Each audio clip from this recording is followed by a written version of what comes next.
Sir, Radha madam, and Ramesh sir, Avani madam, and Srinivasarao sir, Sivakumar sir, ladies and gentlemen, good evening to all. Chandu చెప్పిందని చెప్పడం కష్టమే, ఆయన శ్రీరాంపూర్ త్రివిక్రమ్, కానీ వాళ్ళ పంచ డైలాగ్స్ ఏం లేవు, ఓన్లీ సార్ అంతా నరేట్ చేశారు. థ్యాంక్ యూ చందు, మాకు కొద్దిగా స్కోప్ ఇచ్చావు మాట్లాడడానికి. ఓకే, సార్ అసోసియేషన్ నా సార్తో ఎక్కడ డైరెక్ట్గా పనిచేయలేదు, కానీ నేను హైదరాబాద్ ఆఫీస్లో పనిచేసేటప్పుడు సార్ ఎన్వి రాజశేఖర్ ప్రెసిడెంట్గా సీఎంఓ ఎన్వి రాజశేఖర్ గారు వాళ్ళ ఎఫర్ట్స్ నేను కళ్ళ నిండే చూశాను. 7.5 yearsలో ఆల్మోస్ట్ మనకు అందరికీ తెలుసు, మన సీఎంఓ యొక్క ఎఫర్ట్స్ మనకు చాలా తెలియవు ఏరియాస్లో.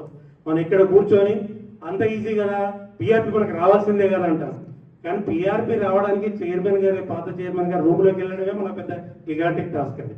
అందులోకి వెళ్ళడము, మళ్ళీ సార్ రాజశేఖర్ గారు వెళ్ళడము, సార్తో కనిపించుకోవడము, మళ్ళీ ఎనర్జీ సెక్రటరీ దగ్గర పోవడము, అక్కడ నుంచి మన అంతకుముందు ఎక్స్సీఎండి గారి దగ్గర అక్కడ వెళ్ళి మన అక్కడ నరసింహరావు సార్ గారు అక్కడ సాధించడము, అవన్నీ రియలీ హెర్క్యులస్ టాస్క్.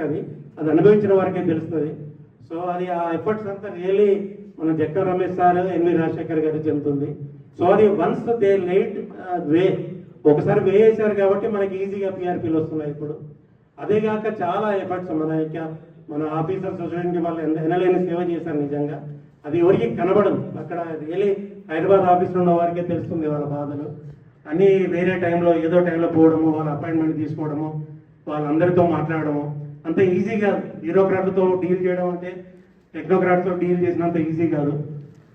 వాళ్ళ దగ్గర యాక్చువల్లీ మన టీఎస్ గవర్నమెంట్ మనకి ఇవ్వడానికి ఎప్పుడు సముఖత లేదు, ఎందుకంటే మన టీఎస్ గవర్నమెంట్లో ఉన్నాం కాబట్టి పిఆర్పి రావడం అనేది అది ఆషామాషి వ్యవహారం కాదు. రియలీ అందరికీ ఒకసారి నేను క్లాప్స్, అంటే సార్ వాళ్ళ ఎఫర్ట్స్ వల్లే మనకు వచ్చింది. రియలీ దానికి hats off to you sir, me efforts వల్లే ఇప్పుడు పిఆర్పి వచ్చిందని మేము గంటాపదం చెప్పొచ్చు. ఇంతేకాకుండా మిగతా మనకు ఆఫీసర్స్ సాధించే చాలా విషయాలు సార్ ఎనలేని మనకి సేవ చేశారని చెప్పవచ్చు. అదిగాక సార్కి ఇంకొక మ్యాన్ విత్ మైడాస్ టచ్ అని చెప్పొచ్చు. సార్ ఎక్కడ ముట్టుకుంటే అక్కడ బంగారం అంటారు, అంటే ముట్టుకుంటే బంగారం అంటారు, కానీ సార్ ముట్టుకుంటే బొగ్గు.